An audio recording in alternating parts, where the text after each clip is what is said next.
ప్రతి క్షణం సమాజం కోసం మీ మిత్ర న్యూస్.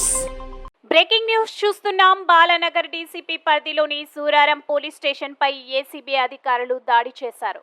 రత్నాకర్ సాయిరాజ్ అనే వ్యక్తిపై గాజుల రామారంలో గల ఓ భూ తగాదా విషయంలో సూరారం పోలీస్ స్టేషన్ లో కేసు నమోదైందని, సాయిరాజ్ అనే బాధితుడికి సిఐ వెంకటేష్ పలుమార్లు ఫోన్ చేసి నీపై పీడీ యాక్ట్ కేసు నమోదు చేస్తానని, 5 లక్షల రూపాయలు ఇస్తే ఈ కేసు నుండి రిమూవ్ చేస్తానని చెప్పడంతో బాధితుడు సిఐతో 3 లక్షలకు బేరం కుదుర్చుకొని ఇప్పటికే 2 లక్షల రూపాయలు ఇచ్చాడని, మిగతా 1 లక్ష ఇస్తుండగా సూరారం సిఐని వలపన్ని పట్టుకున్నామని రంగారెడ్డి జిల్లా ఏసీబీ డీఎస్పీ ఆనంద్ కుమార్ మీడియాకు తెలిపాడు. ఎవరైనా లంచాలు తీసుకుంటే కఠిన చర్యలు తప్పవని ఏసీబీ అధికారులు హెచ్చరించారు.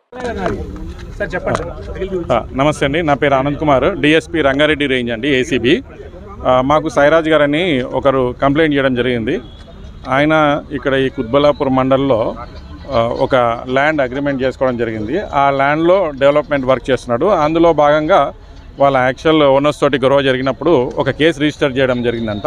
ఆ కేసుకి అనుగుణంగా ఇక్కడ మీ పైన నేను ఒక రౌడీ షీట్ ఓపెన్ చేస్తాను అని ఈ ఇన్స్పెక్టర్ వెంకటేశం గారు చెప్పారని చెప్పేసి అతను మాకు కంప్లైంట్ చేశాడు.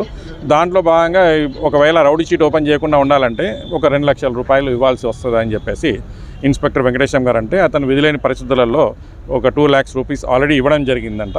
దాని తర్వాత ఇప్పుడు ప్రస్తుతము ఏదైతే అతను ల్యాండ్ డెవలప్మెంట్ వర్క్ చేస్తున్నాడో ఆ వర్క్లో చేయాలి అంటే ఖచ్చితంగా 5 లక్షల రూపాయలు నాకు ఇచ్చిన తర్వాతే ఈ డెవలప్మెంట్ వర్క్ చేయాలని చెప్పేసి ఇన్స్పెక్టర్ వెంకటేశం గారు అన్నారని చెప్పేసి అతను మాకు కంప్లైంట్ చేయడం జరిగింది. ఆ 5 లక్షల రూపాయల్లో భాగంగా పార్ట్ పేమెంట్ కింద ఈరోజు 1 లక్ష రూపాయలు ఇస్తున్నప్పుడు రెడ్ హ్యాండెడ్గా పట్టుకోవడం జరిగిందండి. ఈరోజు 1 lakh రూపీస్ రికవరీ చేశాము.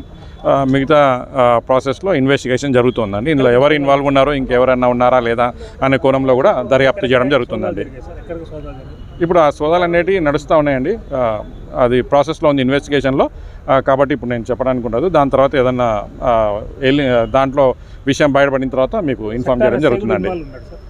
దీంట్లో ఎవరెవరు ఇన్వాల్వ్ ఉన్నారు అన్నది మేము ఇందులో కూలంకుషంగా ఇన్వెస్టిగేషన్ అయితే చేయడం జరుగుతుందండి. ఎవరు ఇన్వాల్వ్ ఉన్నా అందరిపైన కూడా చర్య తీసుకోవడం జరుగుతుంది.